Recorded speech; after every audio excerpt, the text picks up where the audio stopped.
Reflexiones bíblicas con el Padre Hugo Estrada. A continuación.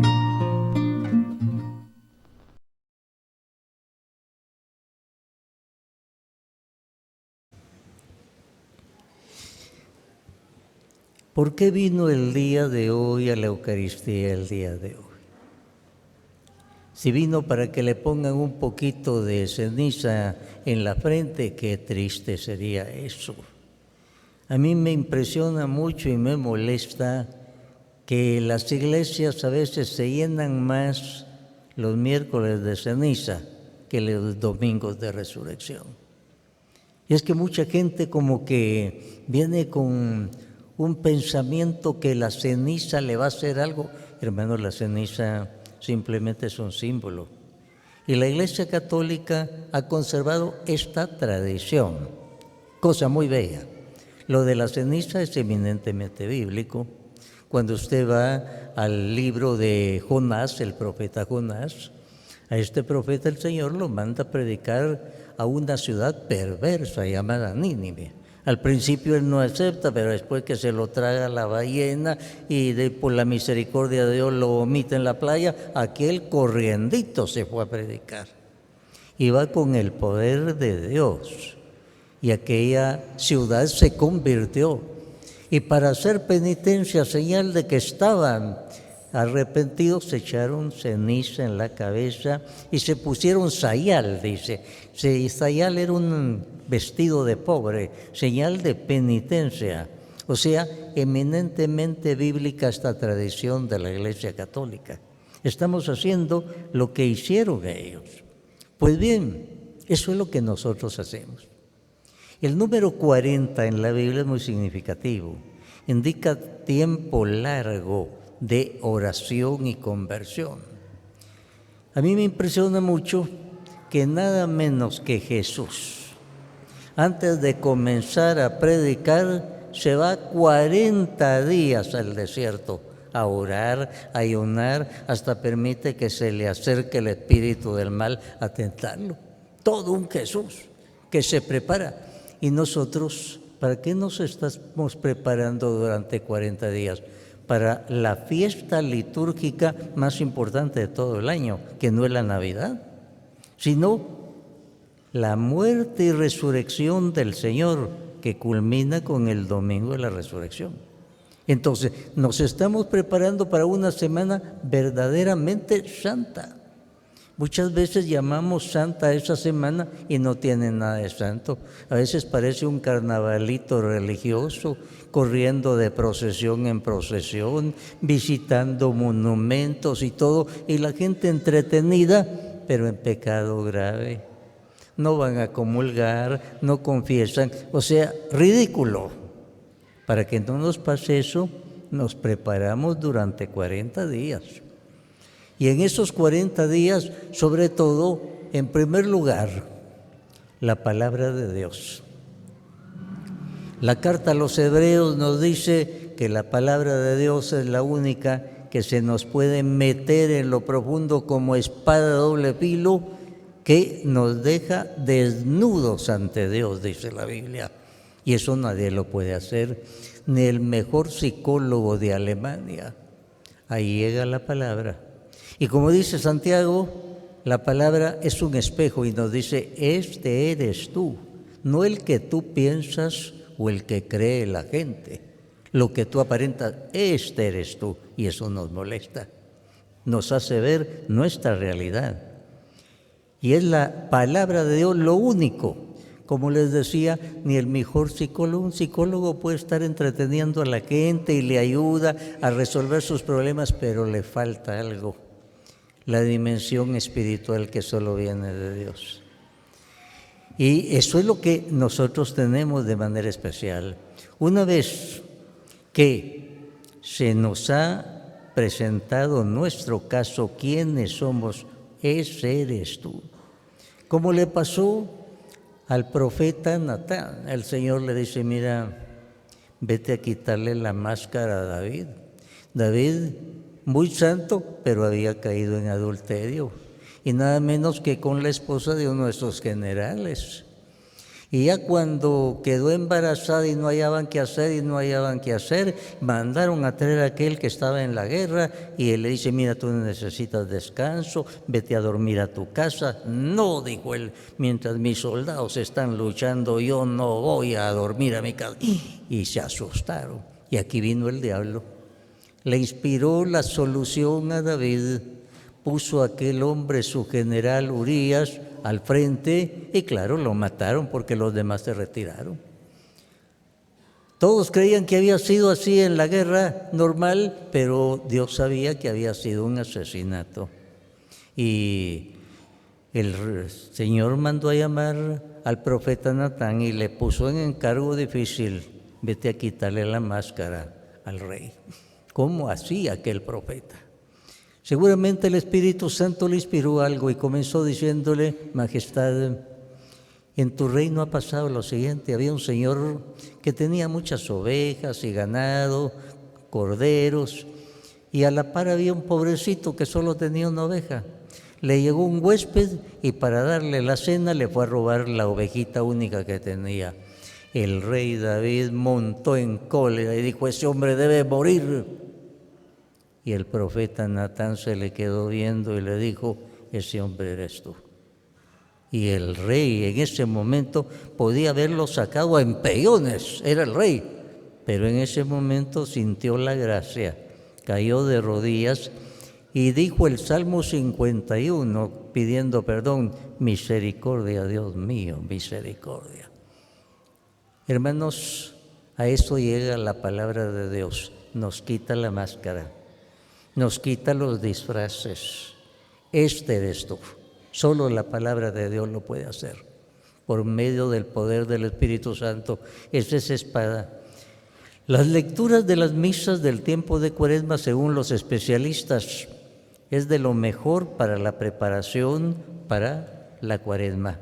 Son muy bien escogidas las lecturas bíblicas. Si usted todos los días, en los 40 días de la Cuaresma, lee las lecturas de la misa, usted tiene una preparación bíblica preciosa para la Semana Santa.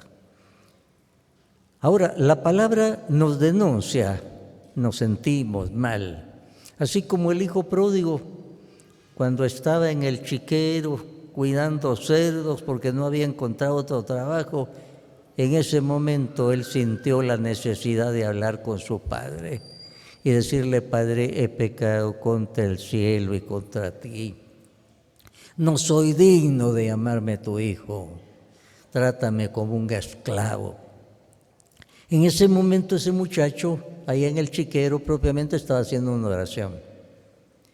En este momento en que nosotros nos sentimos mal porque la palabra de Dios nos siente desnudos, viene la oración. Sentimos la necesidad de clamar a Dios, es el único que nos puede ayudar en este momento. Sentimos la necesidad de orar. Este es tiempo de mucha oración, pero no una oración mecánica como a veces se acostumbra. Padre nuestros a la carrera, Ave Marías a la carrera. No, oración que brote del corazón. Es la única que llega a Dios. A los niños les contaba el día de hoy, miren, hay unas señoras que tienen mucha paciencia y a los loritos les enseñan a decir, Padre nuestro, pero el lorito no está rezando. Y así nos pasa a nosotros a veces en la oración. Fórmulas, pero no salen del corazón, no llegan a Dios. Debe ser una oración profunda de fe. Al ver nuestra miseria nos sentimos impotentes y como el hijo pródigo clamamos, sentimos al Padre. Esa es la oración de fe que se nos pide, que debe ser un tiempo de mucha oración porque lo necesitamos. Hemos visto nuestra podredumbre, nuestra debilidad, pero creemos en el poder de lo alto. Ahora, esto nos debe llevar a una auténtica conversión. La palabra significa esto. Los primeros cristianos, como venían del paganismo, adoraban dioses paganos, costumbres inmorales. Entonces, antes de admitirlos en la Iglesia Católica, los preparaban durante 3 años, se llamaba el catecumenado. Y el último año, antes de ser bautizados, en la noche antes de la resurrección, del domingo de resurrección, los los ponían viendo hacia el poniente, el lugar donde se pone el sol, el lugar de las tinieblas, y les decían: ¿quieres aceptar a Jesús como la luz de tu vida, luz del mundo? Él decía: sí, entonces tienes que darte vuelta. Y él se daba vuelta, se quedaba viendo a Jesús. La conversión es eso, dar vuelta. Durante mucho tiempo hemos estado dando la cara al mundo, y el mundo se nos ha metido, y se nos meten los criterios del mundo, y creemos que es lo normal, todos hacen así.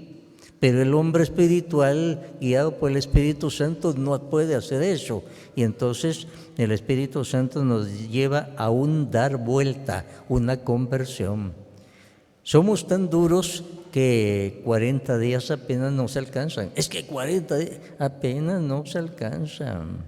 Llevamos años.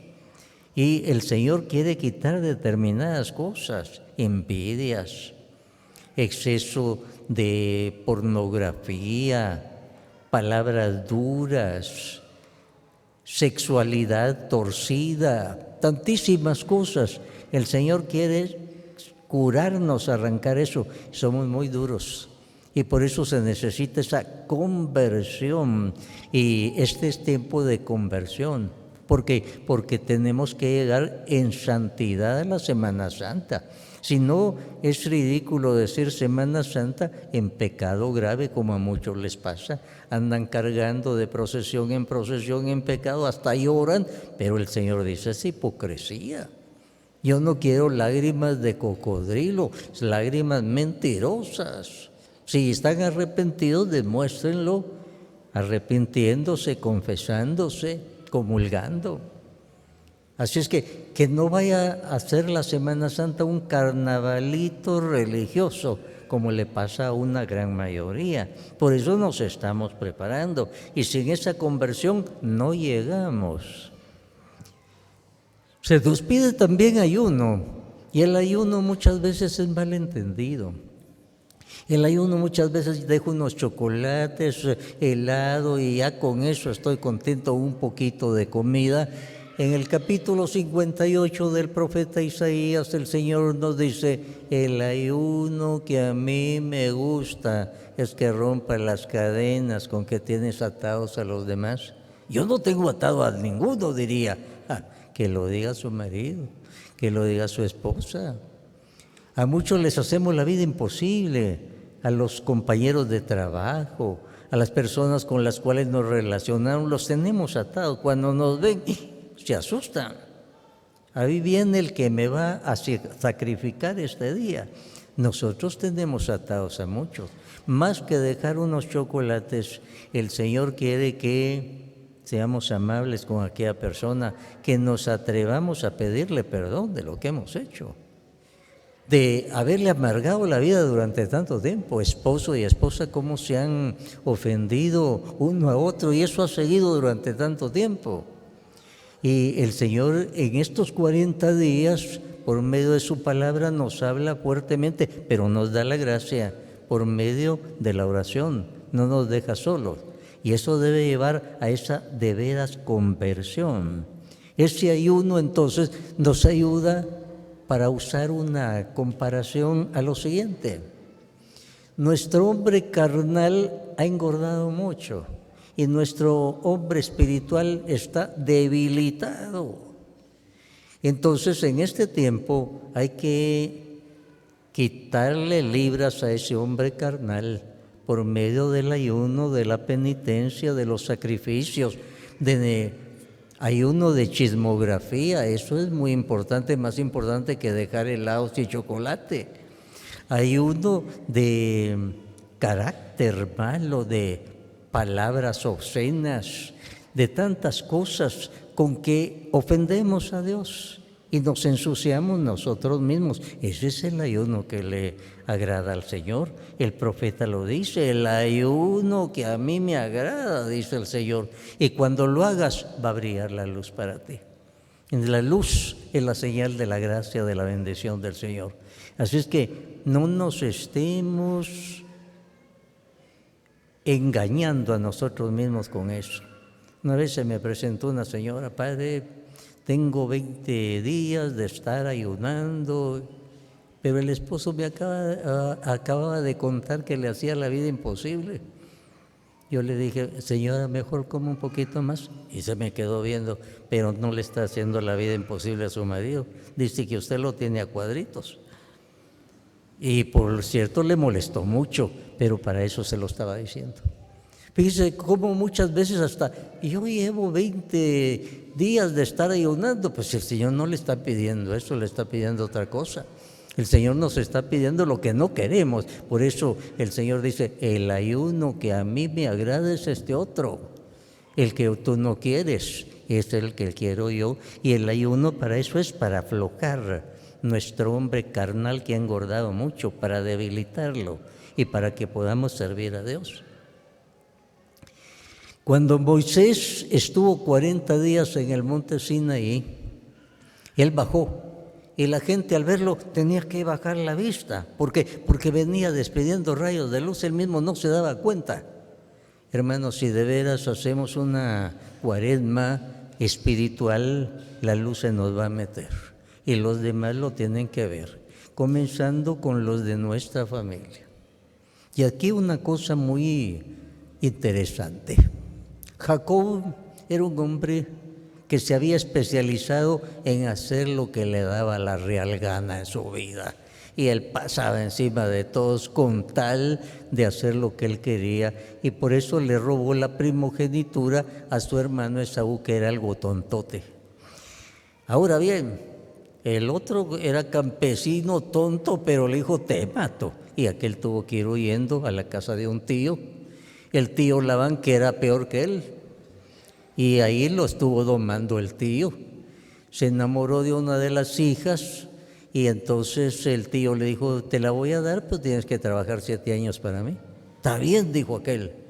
Pasaron los 7 años y la noche del matrimonio, pues en la cama le puso, pero no a la que él le había pedido, sino a otra hija. Y cuando aquel se dio cuenta, lo habían engañado. Y entonces él dijo, yo quería a la otra. Si la quieres a esta, tienes que trabajar otros 7 años para mí. Es decir, trabajo gratis durante 7 años. Aquel tío era peor que él. Lo estuvo domando y después de todo ese tiempo, un día se le ocurrió volver a su casa.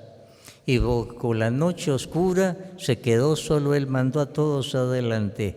Y esa noche, dice la Biblia, un ángel del Señor comenzó a luchar con él. Y él, como estaba acostumbrado a luchar con todo, dijo, a este lo venzo. Y comenzó a luchar. Pero el ángel le dio un toquecito y lo dejó inmovilizado. Y le dice, ahora sí, te voy a cambiar de nombre. El cambio de nombre en la Biblia es un nuevo comienzo de tipo espiritual. Y aquel hombre comenzó a ser otra persona, pero tuvo que ser golpeado. Hermanos, en esta cuaresma el Señor tiene que golpearnos, porque por las buenas no entendemos. Tiene que golpearnos para podernos vencer y que nos demos cuenta, tiene razón el Señor, pero de ahí va a salir un santo, un hombre preparado para celebrar dignamente la Semana Santa. Hermanos, esa es la cuaresma, con un poquito de ceniza que indica penitencia, conversión. Comenzamos todos con ilusión y no la perdamos, y debe ser una ilusión optimista. Estoy buscando algo bueno, estoy buscando santidad para poder celebrar la Semana Santa. Hermanos, con gozo, con alegría, sigamos adelante en esta cuarentena eminentemente espiritual para celebrar lo más dignamente posible la Semana Santa. Que así sea para todos nosotros. Amén. Aleluya.